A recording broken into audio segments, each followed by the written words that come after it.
और आइए अब ब्रेकिंग न्यूज 100 के बाद आगे बढ़ते हुए बात करेंगे बांग्लादेश की। बांग्लादेश में अराजकता चरम पर पहुंच गई है।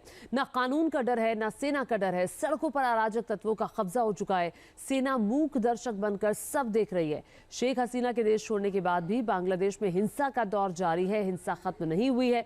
दंगाइयों के निशाने पर अल्पसंख्यक हिंदू आबादी तो है ही, लेकिन शेख हसीना की पार्टी यानी अवामी लीग के नेताओं की चुन चुन कर हत्या की जा रही है। उनके घरों में आग लगाई जा रही है। आइए देखते हैं ये रिपोर्ट।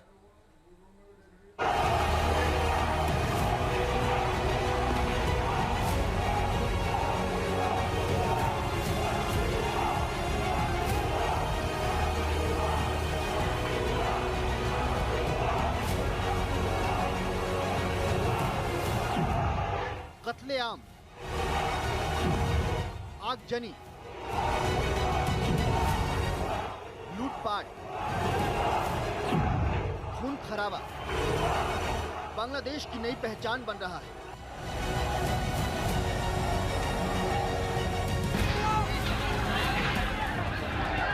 शेख हसीना के देश छोड़ते ही पूरे बांग्लादेश में अराजकता फैल गई है। बांग्लादेश में खून खराबा, मारपीट, आगजनी का खुला खेल चल रहा है और सेना सब कुछ आंख मूंद कर देख रही है। लोगों का कत्ल किया जा रहा है, चुन चुन कर उनके घरों को जलाया जा रहा है, लेकिन बांग्लादेश की आर्मी चुपचाप तमाशा देख रही है।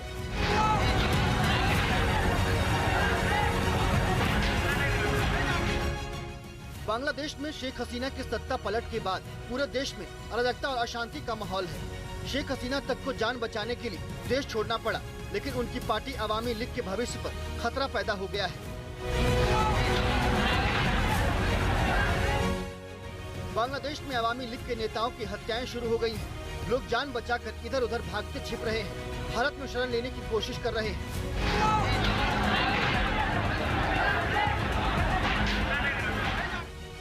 किसी तरह से भागकर भारत पहुंचे अवामी लीग के कार्यकर्ता मोहम्मद रुबेल इस्लाम ईश्वर का शुक्रिया अदा कर रहे हैं कि वो जान बचाने में सफल रहे। रुबेल इस्लाम फुलवारी सीमा के रास्ते भारत पहुंचे हैं। रुबेल इस्लाम ने कहा, बांग्लादेश में हालत बहुत खराब है। मैं अपनी सुरक्षा के लिए भारत आया हूँ।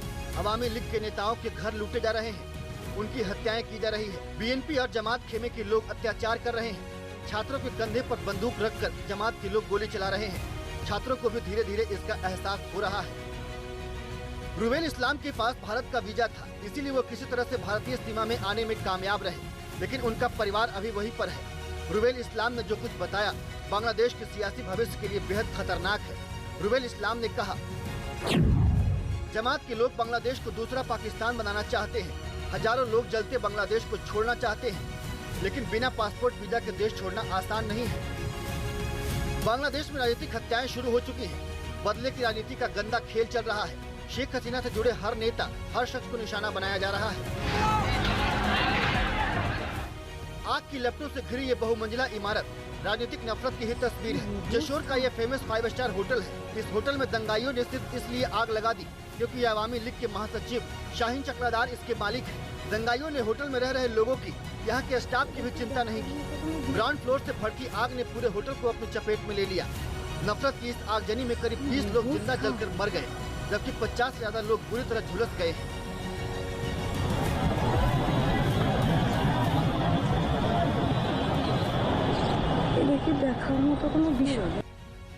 बांग्लादेश ऐसे ही नफरत की आग में जल रहा है। इसके पीछे बीएनपी यानी बांग्लादेश नेशनलिस्ट पार्टी जमाते इस्लामी के लोगों का हाथ बताया जा रहा है। पूरे बांग्लादेश में अवामी लीग के कार्यकर्ता और नेताओं के घरों और ठिकानों पर हमले हो रहे हैं।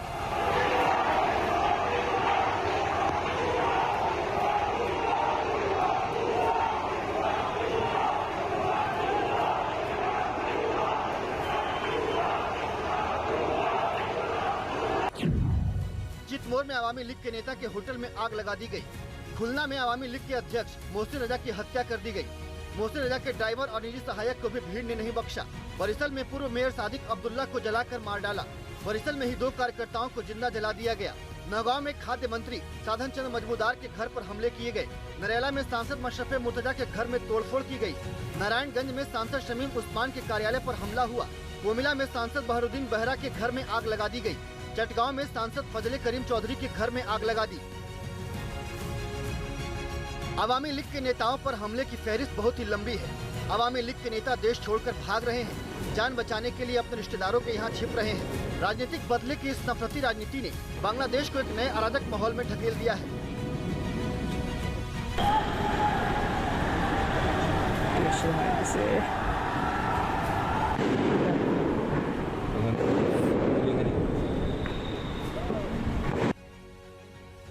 बांग्लादेश के पूर्व विदेश मंत्री हसन मोहम्मद को उस समय गिरफ्तार कर लिया गया जब वो ढाका छोड़ने की कोशिश में थे। हसन मोहम्मद को ढाका एयरपोर्ट से गिरफ्तार किया गया है।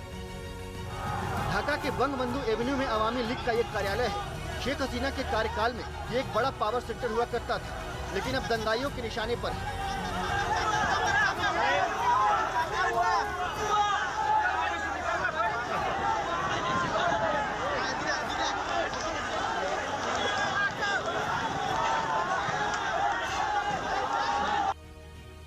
शेख हसीना सरकार के विरोध के नाम पर जो धरना प्रदर्शन का खेल शुरू हुआ था, अब वो एक अराजक रूप ले चुका है।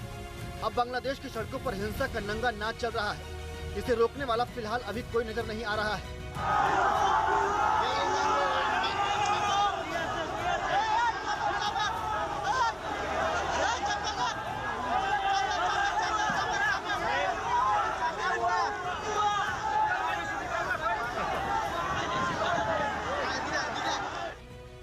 बीएनपी के नेताओं को एक एक कर रिहा किया जा रहा है। खालिद जिया को पहले ही दिन रिहा करने का आदेश जारी कर दिया गया था। अब जमाते इस्लामी के लोग अपने लोगों को जेलों से रिहा करवा रहे हैं। पुलिस थानों और जेलों पर हमला कर जमात के लोग अपने साथियों को बाहर निकाल रहे हैं। बीएनपी और जमात इस फिराक में है कि अवामी लीग का कोई नामो निशान बांग्लादेश में न बचे। इसीलिए छात्रों के इस आंदोलन की आड़ में अब चुन चुनकर अवामी लीग के लोगों की निशाना बनाया जा रहा है। Team news nation. और इस वक्त एक बड़ी खबर आपको बता दें, बांग्लादेश में अंतरिम सरकार पर बड़ा ऐलान हुआ है। मोहम्मद यूनुस चुने गए मुख्य सलाहकार।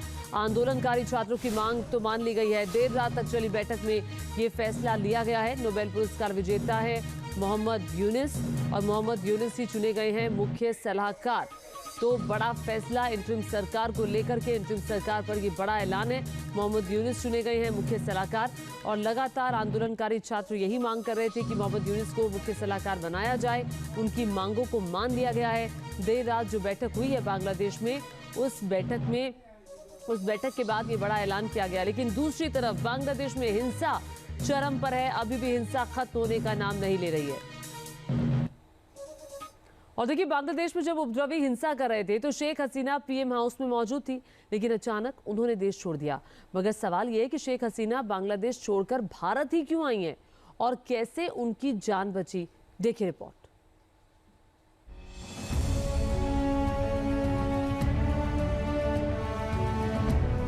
बांग्लादेश में जब चारों तरफ कोहराम मचा था, प्रदर्शनकारियों की भीड़ पीएम हाउस की तरफ बढ़ रही थी, उसी दौरान बांग्लादेश एयरफोर्स के विमान ने उड़ान भरी और सीधे भारत पहुंच गया।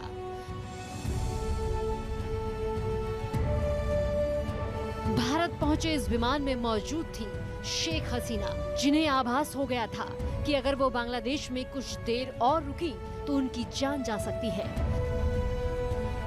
पीएम हाउस में घुसकर प्रदर्शनकारियों ने जो उत्पात मचाया, उससे अंदाजा लगाया जा सकता है कि शेख हसीना की जान को कितना बड़ा खतरा हो सकता था। सूत्रों के मुताबिक आंदोलन के उग्र होने और सत्ता से बेदखल होने का आभास शेख हसीना को एक हफ्ते पहले ही हो गया था। 31 जुलाई को बांग्लादेश में भारत के राजदूत प्रणय वर्मा ने शेख हसीना से मुलाकात की थी और हसीना ने राजदूत को अपनी जान के खतरे के बारे में बताया। हसीना ने दावा किया कि विरोधी ताकतें पीएम हाउस पर हमला कर उन्हें मारने की प्लानिंग कर रही हैं। बताया जा रहा है कि शेख हसीना ने भारत सरकार से मदद की अपील की थी, जिसके बाद भारतीय राजदूत ने इसकी जानकारी दिल्ली सरकार से साझा की। लेकिन सरकार इस मामले में सीधा दखल देकर किसी विवाद में नहीं पड़ना चाहती थी, इसलिए विदेश मंत्रालय ने शेख हसीना को भारत आने की सलाह दी। तय रणनीति के तहत ही हसीना के विमान को ढाका से ट्रैक करते हुए हिंडन में उतारने की परमिशन दी गई। Speaker sir, on 5th August, demonstrators converged in Dhaka despite the curfew. Our understanding is that after a meeting with leaders of the security establishment, Prime Minister Sheikh Hasina apparently decided to resign. At very short notice, she requested approval to come for the moment to India. सूत्रों के मुताबिक शेख हसीना बांग्लादेश छोड़ने से पहले राष्ट्र के नाम संबोधन देना चाहती थी, लेकिन हालात बिगड़ने की आशंका की वजह से सेना ने उन्हें ऐसा करने से रोक दिया। शेख हसीना वक्त रहते पीएम हाउस से निकल गई थी। उसके बाद जो हुआ उसे पूरी दुनिया ने देखा। अगर शेख हसीना बांग्लादेश में ही रहती तो प्रदर्शनकारियों की उग्र भीड़ उन्हें निशाना बना लेती। उनके पिता शेख मुजीबुर रहमान की तरह ही कट्टरपंथी उनकी हत्या कर देते। शेख हसीना